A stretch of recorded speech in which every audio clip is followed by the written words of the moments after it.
please take out your orange sheets that we've been working on in class with Chapter 8, Section 3. The bullseye sheet, where the question in the center is, what were the arguments for and against slavery in the antebellum period? Hopefully at this point we're all very capable of defining antebellum, and we have an idea of what we're looking for or looking at when we talk about arguments for and arguments against slavery. We watched the video in class today, Judgment Day, to try to get at some of these, slave experiences in slavery, to reveal some of those arguments for and against slavery. So you should be taking notes down here in the bottom left-hand section where it says, homework video notes 1. It's number 8 in the tasks on this orange sheet, and so that's where you should take some notes. This is not going to be a very long video. The gist of what we're going to do, we're going to be doing in class and through our research project, but I do want to just cover a couple of things with you, a couple of factual ideas with you as we look at this idea. You can't explore slavery without delving into the concept of racism. And one of the things that I think was a takeaway, I hope, for you from the video today was this this process of the white children on a plantation growing up side by side with slave children on a plantation, and the dynamic that's created when you forge a relationship based on childhood friends, childhood playmates, and when you're eventually going to reach an age where there's going to be a realization for both that our relationship is based on something that we did not understand or maybe still do not understand, and how do we justify that? And that's really where our problem solving comes in, is how do we identify, define, and reckon with the arguments that were made for slavery and against slavery. And you can't do that meaningfully without taking the idea of racism head on. And this is a Newsweek cover from a few years ago where it says, is your baby racist? Is racism something that's innate? Is it something that's nurtured? Is it part of nature? Is it something that's learned? And we will look at that in a way as we explore slavery in America's past, and slavery as a seminal topic, a pivotal topic in the history of the United States. Here's just a table that I'd like for you to look at. I'm going to try to see if we can make this a little bit larger. And this is just a population of the South between 1790 and 1860, and it's by type of person. So you have your white population, you have your free non-white population that could include Indians, but it's primarily free blacks that are living in the South, and then you have your slave population. And when you look at this, this table, you can see the growth, the dramatic growth of slavery as the United States grows older. And so while there may have been a thought in the times of the founding fathers that slavery is something that's necessary for now and it will run its course, or it will die out in due process, and that's why they didn't address it. If we try to let them off the hook with that thinking, we can see that the history of the United States proves otherwise. And one of the things that you need to be familiar with that can help us to explain these figures is the cotton gin and the invention of the cotton gin. It's seemingly a trivial piece of information, a minor little fact, but it really goes a long way to helping us understand the growth of slavery, the economic connections of slavery, and the desire of Southerners to hold on to the institution of slavery. The cotton gin addressed the problem. Like all great inventions, it addressed a specific problem. The problem with cultivating cotton was that it was very labor intensive. You'd have a pile of cotton, and in order to make it so that it could be manufactured, you had to take the seeds out of the cotton. You had to de-seed it. You had to pick the seeds out. And in the 1790s, even early 1800s, if you couldn't afford a cotton, before the cotton gin was invented, that was a very labor-intensive job. It would limit the amount of cotton that you could grow. Cotton was very valuable. It could be really wealth providing. However, the process was tedious. The process was labor intensive. You'd grow smaller fields of cotton because it took the slaves so long to pick the seeds out, and so you could only prepare so much for market. The cotton gin was meant to, relieve some of that labor intensive deseeding that the slaves were undergoing.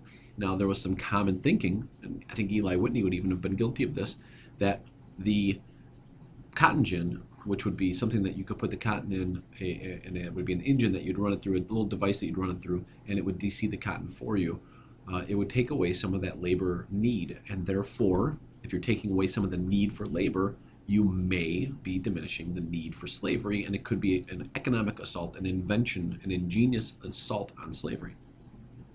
The question I pose here at the bottom is, how did this lead to the expansion of slavery? Because we know if the cotton gin's invented in the mid 1790s, we look at what happens to slavery in the years after, and you may or may not know, but I'm telling you that is directly correlated to the growth of cotton as a cash crop in the South. So how did this lead to the expansion of slavery?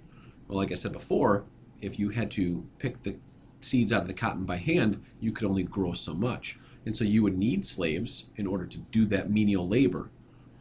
Now, with the cotton gin, the thinking is you need fewer slaves because they don't need to do that. But what does it allow you to do to your cotton production? If you can effectively and efficiently deseed the cotton, you can grow much more cotton. And that's exactly what these southern planters did. They increased their land holdings. They increased the amount of land that had cotton planted on it. And so it actually increased the need for labor, because now the slaves weren't sitting there picking the seeds out of the cotton. Now they're in the fields, cultivating, planting, picking cotton, and on a much larger scale. And this, it increases the plantations' need for those laborers, because they exponentially increase the size of their cotton production, cotton cultivation. And so if we look at this over the course of a slave's life in about 1850, this correlates directly to the prime years of working in a field, working to make the plantation as wealth producing as possible. So if you look at the age of a slave, this is for a male slave. If you look at the age of a slave, and this is their value in dollars, you see that there is a peak time here, and that peak time in their value has everything to do with their ability to do these hard labor jobs. And there is so much wrapped into the value of a plantation, the value of a wealthy white Southerner. So much of it is tied into this slave culture, and so much of it is tied into the products of slave labor, that letting go of that would be very, very cost prohibitive. And so I just want to end this, and there'll be another presentation on this material on, just looking at my calendar here, on Monday night. Tomorrow in class we're going to get specific into the research components. But I want you to have notes on this, and the notes that I want you to come away with are, the growth of the slave population. Correlate that with the cotton gin, and how that expands the population, the slave population, and how it increases the Southern economy. And the video we watched today made the connections with the North, northern shipping, trading of cotton, finishing cotton into textile mills, the interwoven economic relationship between the North and the South, and how all of it was very reliant on slave labor. And I just want to revisit this quote. I know I mentioned this in class a couple weeks ago in a very different context when I was talking about the Missouri Compromise. But now, when we're talking about slavery, let's just revisit this Jefferson quote. Why is it that we cannot let go? When I say let go, here's Jefferson's quote. All right, but as it is, we have the wolf by the ear, and we can neither hold him nor safely let him go. Justice is in one scale and self-preservation in the other. And he's discussing slavery when he's talking about Missouri. But now if we think about this in general about slavery, if we think about it in terms of economics, if we think about it in terms of arguments for slavery, this is the status quo. Right? The status quo in America is that we were a nation with slavery. It was embedded in the Constitution. It's been embedded in our economy. And we have to talk about and we have to think about and argue and grapple with, how do we justify it? How do the Southerners justify it? And so something that I want you to just think about, and maybe if you have a little bit of room down here, you can just write down some of your ideas. But if I go back to this picture, what do you think came first? Did racism develop in America, or did slavery develop in America first? Is racism a result of slavery, or was slavery a result of racism? And we're going to talk a little bit about that at the start of class as we start to look at the research project that we're going to get into. A little bit over 10. Sorry about that. Should we do a Google form? Yeah, let's do a Google form. Okay, so go to my website, all the way at the bottom. I forget which the last one that we did was. Let's see. The last one that we had was Jackson Readiness Quiz. You're going to go below that, and there'll be one there that just says, let's call it the Cotton Gin.